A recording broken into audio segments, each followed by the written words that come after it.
camera, lights, action. So you are clicking on this video because you want to know about bipolar 2 and what it really is, and you want to ignore all the bullshit media, all the lies, the anything. You want the truth. You want what really is in bipolar 2, and it is going to be coming from somebody who has it. I spent my whole life experiencing a different world and thinking that something was just wrong with me inside, and this is going to be common among all people with this condition. I'm sure that everybody else with this condition experiences that. Okay, but let's stay focused. So we got hypomanic and depressive. That's the two core. That's the identity of bipolar 2, right? So what is bipolar actually? It's a mood disorder that physiologically alters the way the body is regulated, resulting in mood episodes. So basically, it's biology, man. You can't stop it. That's why there's medicine for it, ladies and gentlemen. Many people think bipolar is just mood swings. Although there are passive symptoms, the real destructiveness is in the episodes. The core component that is unique to bipolar are these manic and hypomanic episodes. So yeah, bipolar 1 is mania. Bipolar 2, which is what I have, is hypomania. Let's talk about euthymia. When I say passive, I am describing how someone with bipolar, not just bipolar 2, would feel in euthymia, just having this condition. So just having this condition still, and not being in a mood episode, will still bring you problems. And that's what I go on here to say. Euthymia is the period of time when no syndromal mood episodes are present. That's what I just said. However, the individual will still experience mild symptoms that affect day-to-day life. They indeed will. Emotions are stable but not neutral. Slightly quicker mood shifts than average. So in the media, if you see movies or your friends or your goofballs just like, oh, he's so bipolar, he's always changing moods. No, bro, that's not what bipolar is. That's not what bipolar is, okay? Like, I'm not like legitimately mad or sad about it. It's just, there's so much misconstrued information, and that's why I'm making this video, man. I'm hoping that I can push out the real facts, that this is the actual science behind it. This is what I hope everybody gets acquainted with, so we could one day take a leap into reducing, the harshness of these mental conditions. And so hopefully I can be a stepping stone for that. But yeah, slightly quicker mood shifts than average, not super reactive, not super swinging when in a euthymic state, baseline. It's baseline. A bit more reactive to stress. So yeah, okay, it's compared to neurotypical, you're going to be a little bit more stressed out. It's just the way your body is primed. You're primed to go. You have this kind of energy to you. That's the nature of bipolar. A bit more sensitive to sleep changes. Okay. I need to stop saying ladies and gentlemen over and over. But when a bit more sensitive to sleep changes is spot on. So assuming I'm in a baseline state, if I get 6 hours of sleep, I feel it. I'm going to work the next day and it's going to fucking suck if I'm going to work on just 6 hours of sleep. And if I get like 4 hours of sleep, assuming I'm in a neutral state, it's like I didn't get any sleep at all. Like it's like, that feeling if you stay up late, your mind is just all cluttered and you foggy and it's just not there. Like, yeah, that's what I feel off of barely any sleep. And I'm sure there's people without this disorder that, without bipolar 2 that experience similar things. I'm not saying that's unique. I'm just giving my experience and also, the actual science, what bipolar 2 really is, along with, my experience added on top of it. So you have the science perspective and an actual personal feeling. So, you got I'm giving you the logic part and I'm giving you the emotion part, right? So let's move on. Yeah, nothing extreme, but still noticeable from the inside. Like, you're not going to notice me, if I'm average, you're not going to notice me like tweaking out or nothing like that. But inside, I'm going to be like, yeah, okay, that pissed me off a little bit. And maybe you wouldn't be pissed off in the same situation I would have. That's just an example, but let's move on. Cognitive patterns can still carry traits. So Even at baseline, which is euthymia, many report a strong drive, a dopaminergic go system stays active. Overthinking or scanning for mood shifts, periodic dips in confidence or anxious rumination, but controlled. So even when you're normal, you still experience symptoms. I cannot stress this enough. I'm sorry, I have to put it. Fuck it. It's probably going to be on the next 15 slides. I don't think there is 15 slides, okay? But anyways, even at baseline, you have this strong go system. You have this goal oriented, like wanting to accomplish, and this is going to be a whole new video later. Right now I'm just stating facts, but there is a superpower to all this, and I'm not talking about mania or hypomania. There is there's good and bad in everything, right? It's a gift and a curse, you can say, but I don't really consider it a curse, but I actually do consider it a gift. Maybe that's just because I'm in a good mood right now. Who the fuck knows? But yeah, people with, they're generally, their goal system stays active, which, it fucking snowballs down to overthinking or scanning for mood shifts. So I am very bad about this. Overthinking, obviously. A lot of people say they're overthinking, but they don't know how bad overthinking is until they've been in either some kind of condition or a hypomanic episode, or manic episode, I guess would be the worst, right? Like just in my hypomanic episodes, the overthinking, like the overthinking becomes like you can't hold on to it, like you're instantly forgetting. It's like what I would describe, I guess, is like ADHD times 20.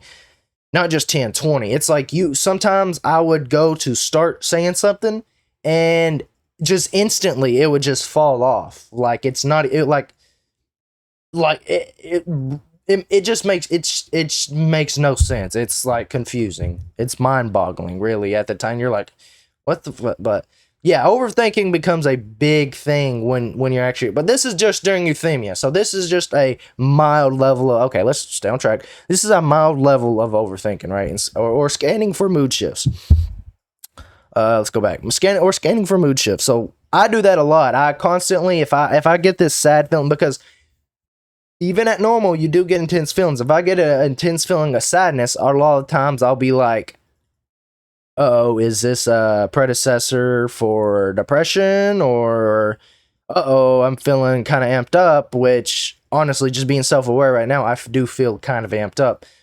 But I'm not going to just say that's a full indicator that, hey, yeah, I'm hypomania right now. Like, it's not something, it's hard to tell when you are in that mood that it is. It's like, it's a weird effect. Like, when you're depressed, you don't know you're depressed. You think life was always like that. And when you're hypomanic, you think life was always like that. It's like, it's weird, bro. Bipolar it's a very interesting thing, but okay. Periodic dips in confidence or anxious rumination, but controlled. So your serotonin balance is basically thrown off, bro. That's what all this is pointing to, man. Besides, that strong drive, that's dopamine based. The rest of this is serotonin based. The whole thing in bipolar, it's not just your serotonin is adjusted. There's a whole bunch of different like play stuff going on in the background. But your serotonin is essentially your mood stability, and obviously, and bipolar, your mood's not stable. So yeah, serotonin is all over the place, and that can cause these confidence dips and anxiety, but it's controlled. See, I included controlled for a reason, because it's not like depression where you can't stop it. Like I said, bipolar is biology, bro. You can't stop it. You can't. And maybe the world will eventually, maybe 100% of the world will eventually accept it, but right now it's only the people that really know. Yeah. The feel of baseline varies by bipolar type. So bipolar 1, sorry about that. Bipolar 1, baseline often feels normal or slightly elevated or energetic. So I have no experience of this. I do not have bipolar 1. But based on research, it looks like, hey, they feel, they're going to feel mainly normal. They might be a little amped up. That just kind of adds into that, like I said, the always on go that the bipolar biology kind of has as that go to. And bipolar 2, baseline often feels just slightly lower than average energy. People function normally, but compared to their hypomanic self, baseline feels calmer, steadier, and sometimes dull by comparison. So yeah, it's really tricky knowing what mood episode you are in, especially like me right now with all the med changes recently, and I don't have insurance, and I'm fucked until the government starts giving me insurance. But that's a whole nother tangent. It does feel dull by comparison. It's like once you're, I guess what euthymia, what I feel when I feel euthymia, I feel good though. I do feel good. I've often feels just slightly lower than average energy. It's like maybe like I'm maybe slightly. I don't know. I feel like it could be normal sometimes. But a big part of bipolar 2 is that depression. You know, it's much more depression dominant than bipolar 1. But yeah, this is basically how you're going to function at baseline with bipolar. And even outside of episodes, which are still in euthymia, some more symptoms are mild anxiety, mild low-grade mood changes, sleep sensitivity, stress sensitivity. We kind of already went over this. Maybe I could have refined this slide to make it more neat, but you get the point. There's still these subtle changes. Bipolar does have effects even when you're not in a mood episode. Many actually feel great at baseline. A surprising number of people reported that their best life performance happens during euthymia, and I 100% agree with this. And that's why on that last slide, when it was talking about how it feels just maybe slightly lower than average energy, maybe that is true, but maybe it's so slight that I don't notice it. And how would I notice it if that's my normal? You know what I mean? But yeah, when you're stable, it's good, bro. You're loving, you're caring, you're focused, you're more creative, you're productive, your emotional insight is expanded, and accuracy is another thing, because hypomania gives you a false sense of confidence, and depression gives you a false sense of the absence of confidence. But when you're in the middle, you are really in tuned and understand what you're feeling. You don't feel out of control. You just feel stable. You know, bipolar's whole thing is instability. So when you finally reach that middle ground, it's amazing. And hopefully I can get put on the meds that will do that. That'd be awesome. But yeah, this is the most stable state. And just to go over the ratio of time in each state, bipolar 1, mania is going to be 10%, depression 30%, baseline 60%. So 60, and these are rough numbers, of course. It depends on who you are, you know. Everybody's different. But mania 10% of the time, and that's crazy. That's wild. That's what makes bipolar 1 so an actual severe disorder.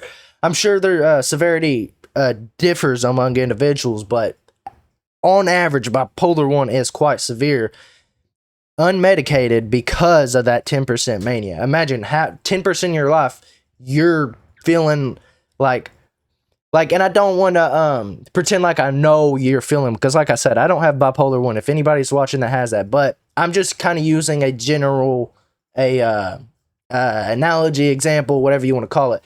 But like methed up, you're like 10% of the time you're amped up, like beyond. It's this uncontrollable, at least in hypomania, it becomes this uncontrollable, it almost hurts. Like you're so amped up that it hurts, and you might feel good, but it hurts at the same time. And it's weird, man. It's weird. I couldn't imagine how mania feel. I'm sure mania is the best drug on earth, you know, but it's also probably the most destructive, because that depression 30% right there exists because what goes up must come down. You spent a week and a half not sleeping and doing everything in the world and taking on all these responsibilities just for your body to randomly be like, it's time to go down. And then you just hit the worst time of your life in that 30% depression. And once again, I'm speaking on inference and the facts that I know, not from experience. I'm just, because I don't have bipolar 1. Now, bipolar 2, yeah, trust my word on it. I got you, bro. I got you. But bipolar 1 experience is based on 60% of the time, which can actually be crazy because it kind of hides it, right? It hides it a little bit. You know, 60% of the time I'm normal. What? I don't have nothing wrong with me. So I could see how it goes on undiagnosed there. Moving on to Mr. Tube Pointer over here, we got hypomania. 5% of the time. And yeah, 5% of the time I feel amazing. Yeah. Which is okay, because 40% of the time I feel fine. And that's fine. That's good. 40% of the time you feel fine. I like those numbers. Okay, and then you see the depression. And then you cry a little bit when you look at the average approximate time spent is 55%. Over half your life, you're depressed. So yeah, these are serious conditions. I have faced serious consequences to having bipolar 2, and without even knowing I had this my whole life. Yeah, it's a tricky thing, and that's why I'm really hoping I can educate people and help them through it, because if I was a millionaire, I would put all my resources into making sure people don't have to go through that pain alone, man. I really would.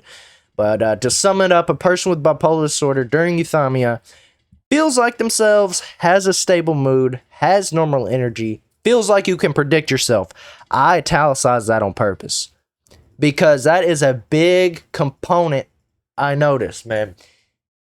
You feel like that unstable, like if you're in a mixed episode or even a hypomanic episode, you'll start to feel this unstable feeling, like you're going crazy, like you don't know what's about to happen. It feel like it. You would just have to experience it to understand. But that is, I very much understand that. You can that sentence right there. It feels like you can predict yourself, and that's important because you want to be stable and not analyzing mood constantly, but with slightly more sensitivity to stress, sleep, and emotional intensity. So, bipolar disorder. A person with bipolar disorder can live a perfectly normal life. You know, they can, if they're properly medicated, and about half the time, they live it normally anyways, right? Just with a little bit of, stress, sleep, and emotional intensity.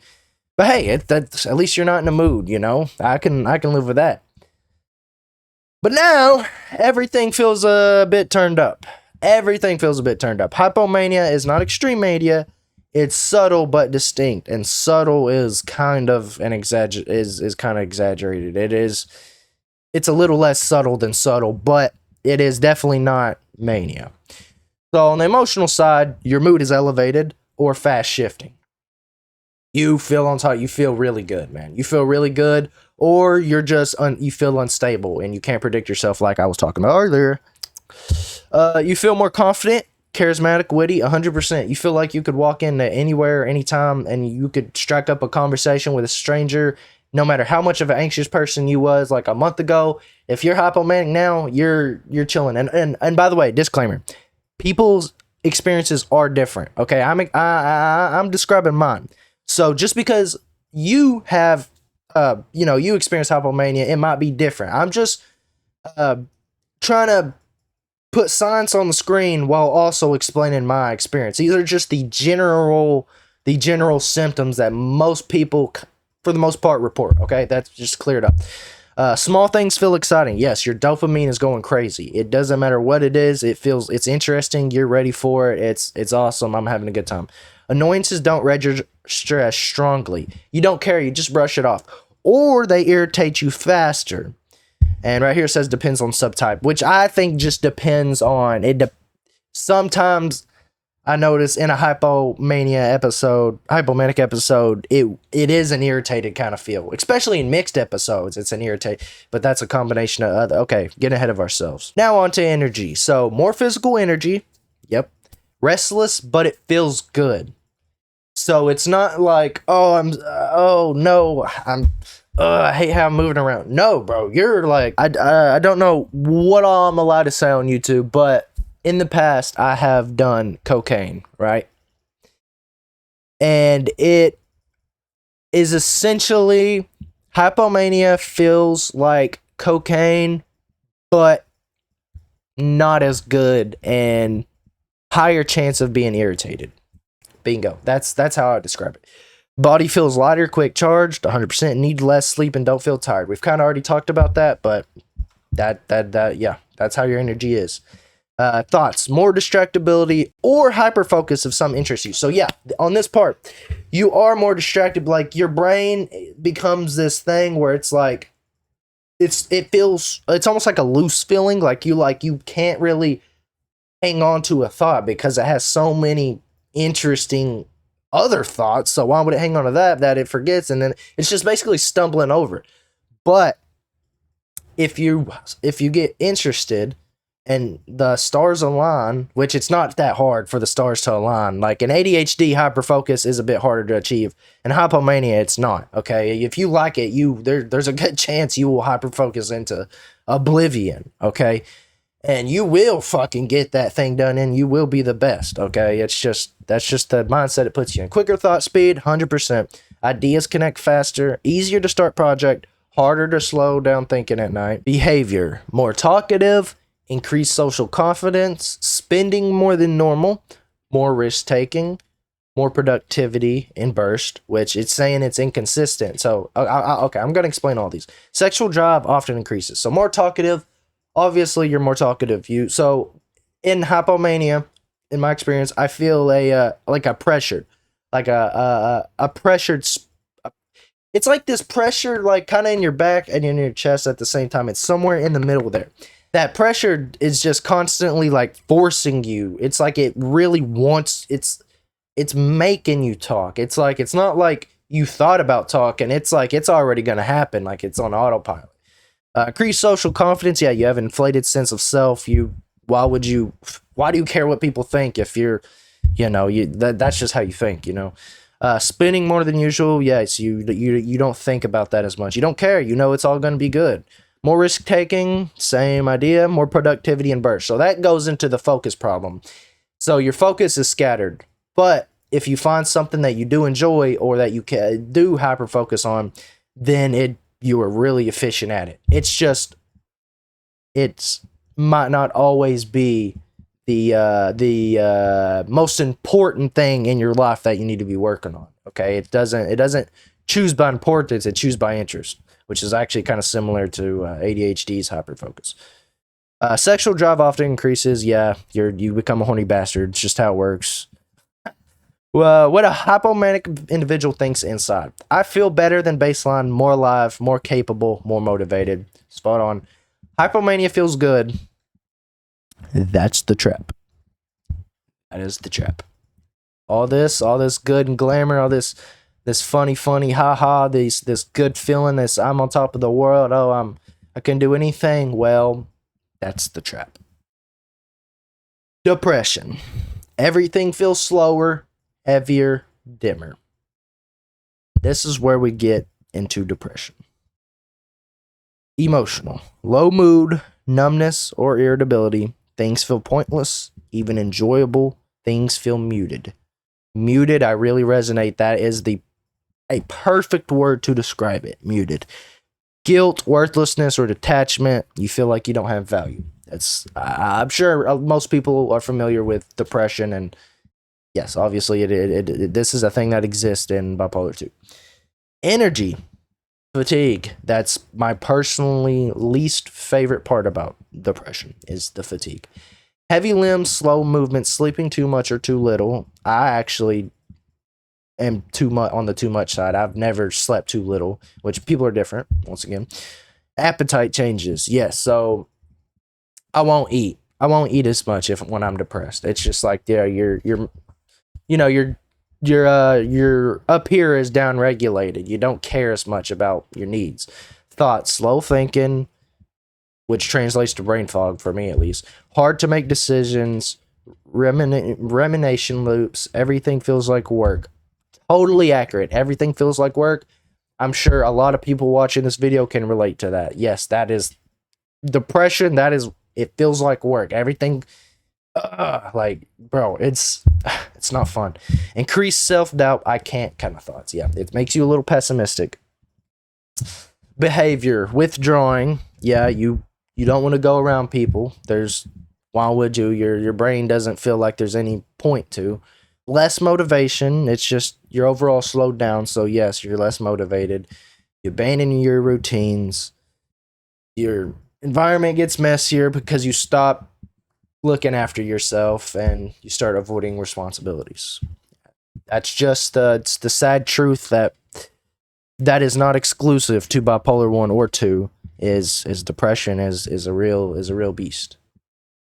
Internally, it feels like I'm dragging myself through the day and everything seems dull. And I know this feeling so well. I promise you, I know this feeling so well. If I could describe it the best, I'll describe a time right now. I actually lost my job at Greenbrier. I was going to be a welder. I had passed through weld school, and I was making really good money. It's the best job I ever had. But after about 2 months, about a month, I started shifting into a low state. And then by the about 2.5 months in, I had got fired because I left. I went there and I straight up left. I just gave up, man. I just gave up. And it's like I've been already pushing through for like weeks, and it hurt every day. But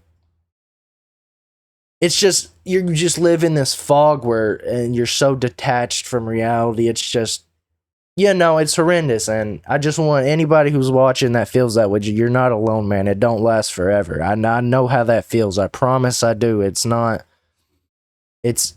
glorious at all, but it does get better. It will get better. But now let's move on to mixed episodes. And these are something. These are a character for sure. So mixed episodes. High energy plus low mood equals extreme instability.